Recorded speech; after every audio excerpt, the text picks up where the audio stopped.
vidéo Tout le monde c'est pas la semaine. Et je pense que vu comme vous l'avez vu dans le titre, on va littéralement savoir, on va faire des anecdotes. Voilà, je vais vous dire des anecdotes qui sont à moi bien sûr. Alors première anecdote, j'ai failli crever. Ça commence bien. En fait on était à la piscine et moi j'étais les bras croisés sur le rebord. Et il y avait une guêpe qui passait par là. Et moi, vu que je savais pas ce que c'était, en fait, je bougeais pas. Et du coup, elle m'a piqué. J'avais rien demandé. Et du coup, elle m'a piqué. Et en fait, vu que je savais pas nager et que j'avais mal à la main dès que j'avais appuyé sur un truc, je coulais. Et heureusement que mes parents m'ont vu, sinon je me serais noyée. Voilà. C'est bien, hein? Voilà, donc, deuxième anecdote. J'ai littéralement lâché de la merde sur ma soeur. En fait, ma mère, elle me changeait ma couche. J'étais encore un gamin, un bébé. Et ma soeur, elle voulait regarder. Mais elle voulait pas regarder ma création. Elle voulait juste voir comment maman faisait. Et après, moi en fait, c'est comme si je voulais pas qu'elle vienne. J'ai lâché une crotte sur ma soeur. Comme dirait un ado, une crotte sa mère la pute. Non, une chiasse sa mère la pute. Voilà. Et voilà. Et ma soeur, vu qu'elle était toute petite, et en fait, elle s'est pris une énorme chiasse au moins de 20 kilos dans la gueule. C'est bien? Non, pas 20 kilos, au moins 10 kilos sur la gueule. Voilà. Allez, troisième anecdote. J'ai littéralement volé quelque chose à mes cousins.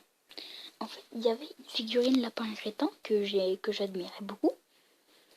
Et en fait, je voulais la prendre, mais sauf que vu que je savais que mes cousins n'accepteraient jamais, même si je leur demanderais rapidement. Et du coup, comme un con, j'ai voulu la mettre dans ma chaussure. Voilà, meilleure cachette ever. Et du coup, en fait, vu que quand je marchais, ça se voyait que j'étais pas trop à l'aise. Du coup, mon père m'a dit, est-ce que ça va? Je lui ai dit oui. C'est que le fait d'être là, vous sentez la douille arriver. Et là, en fait, il y a mon petit cousin qui dit, est-ce qu'on vient, on va faire la course? J'ai refusé, sauf qu'il a commencé à pleurer, du coup j'étais obligée. Et là, il commence à courir, sauf que vous savez que ça va appuyer pour moi. Et du coup, là, je commence à essayer de courir sans me faire mal. Parce que la peluche lapin crétin, elle était très... il y avait des endroits où c'était dur. Et du coup, je crois que je marchais bizarrement. Vous savez, quand vous avez mal aux pieds, vous marchez bizarrement. Et ben moi, c'était exactement ça. Et du coup, mon père m'a dit, t'as quelque chose dans la chaussure. Après, je vois, quand il se passe ça, les enfants, ils trouvent toujours un moyen de cacher ça. Ben moi, j'ai fait exactement ça. Sauf que ça n'a pas marché. Voilà. Et du coup, je me suis fait littéralement remarquer. Allez, anecdote suivante. Il y avait un endroit où, en fait, à chaque fois, ça tourne mal pour moi. Tout ce que je fais, ça se retourne contre ma gueule. Il était une fois un Étienne voleur. Ouais, avant j'étais un vrai petit voleur. Vraiment, tu me donnes un truc à faire, je le vole. Un truc génial, je le vole. Mais c'est que maintenant j'ai changé, hein. J'ai quand même... je vais pas vous dire mon âge. Du coup, on était dans un magasin et en fait, il y avait une voiture Flash McQueen. Oui, j'aimais bien ça quand j'étais petit alors. Oh merde, j'ai fait tomber mon chargeur. Génial, je suis obligée de tout rebrancher.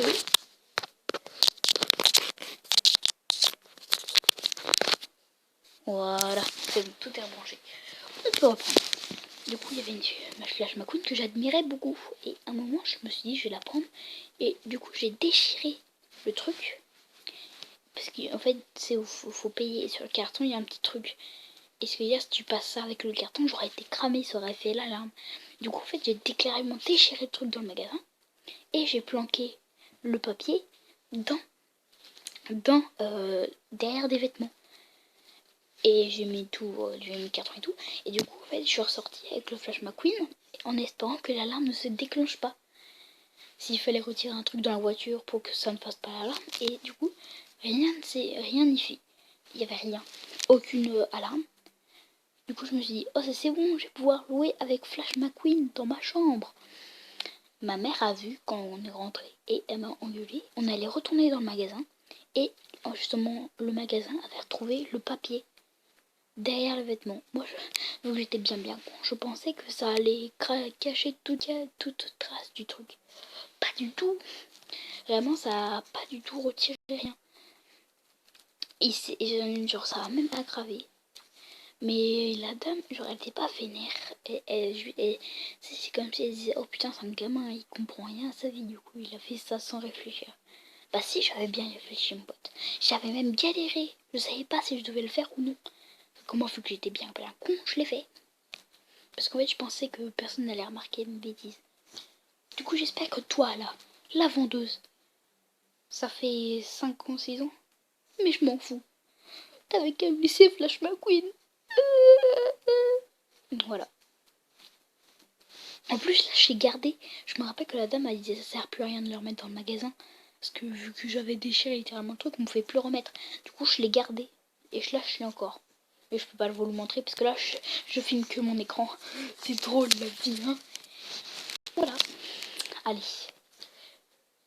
C'est la combienième anecdote? La 5e. Un autre truc. Ah oui. Ça, c'est surtout pour mes potes d'école en fait. J'ai une cicatrice au niveau du cil. What?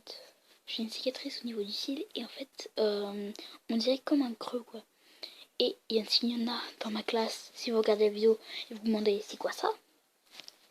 Et ben en fait, c'est juste moi quand j'étais petit, mon frère.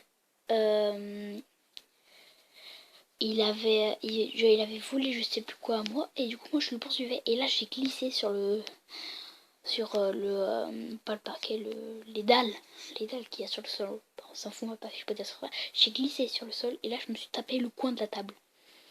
Je pense que nombreux d'entre nous avons vécu ça et on s'est littéralement fait mal. Voilà, donc c'est ça, à partir c'est d'ici vient la cicatrice. Ok, et une deuxième cicatrice que les soeurs de mes potes des écoles ou alors une fille se demande.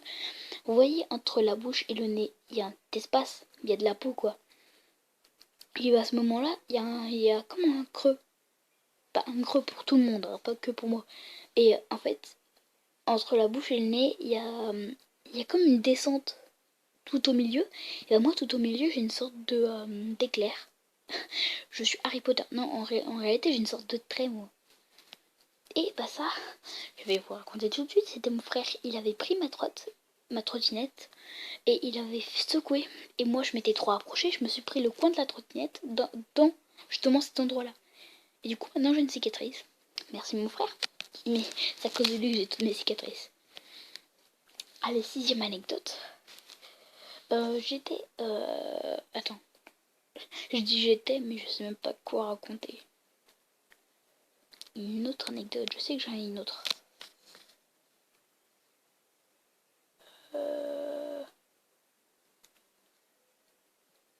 Qu'est-ce que je pourrais dire? Tant pis, je vous retrouve quand j'ai trouvé une anecdote. Voilà, c'est bon, j'ai trouvé. Ça, c'est pas un truc qui peut nous arriver à tout le monde, c'est vraiment un truc paranormal. Paranormal. C'est une histoire qui m'est arrivée et ça m'a vraiment fait flipper. En fait, j'étais dans ma chambre, j'étais en train de dormir. Dormir, je sais, j'essayais de dormir, je fermais les yeux. Et là, d'un coup, j'entends un énorme bruit, un truc qui tombe, mais juste à côté de moi. Je regarde et là, vous savez que je trouve une bille. Pour vous, ça paraît innocent. Parce qu'en fait, vous savez pas que je n'ai jamais eu de bille. Bah si, je crois quelques-unes, mais je les avais paumées au bout de 2 jours. Et en fait, je sais où je les avais paumées, c'était en vacances. Donc vraiment, cette bille, je savais que c'était pas la mienne. Parce qu'en fait, je l'ai eu en vacances et je les ai tous paumées en vacances. Donc je savais que cette bille n'était absolument pas à moi. Et du coup, là, c'est à ce moment-là que j'ai compris que j'étais dans la merde. Et là, du coup, je suis vite sortie de mon lit. Je suis vite allée voir ma soeur. Je lui ai tout raconté. Et après, je suis allée voir mes parents parce que j'étais en pleurs, littéralement. Et ma soeur, elle s'en battait les couilles. Tu sais, juste. Vous, les sœurs, pourquoi à chaque fois vous dites à vos garçons, par exemple, quand ils sont dans votre chambre, dégagez. En fait, ça se trouve, c'est que à moi. Je fais ça à chaque fois à ma soeur quand il se passe un truc bizarre. Pas parce que je suis une tapette, maintenant je le fais plus. Mais dès qu'il se passe un truc paranormal, frère, j'ai un truc coupant à côté de moi. Je sais pas ce que c'est, mais c'est un truc qui coupe. Je me suis déjà coupé avec. Et du coup, en fait, si quelqu'un est dans ma chambre, il risque de se prendre un truc dans la gueule. Voilà. Du coup, voilà, on va dire que c'est tout pour cette vidéo. Du coup, à très bientôt. C'est ciao!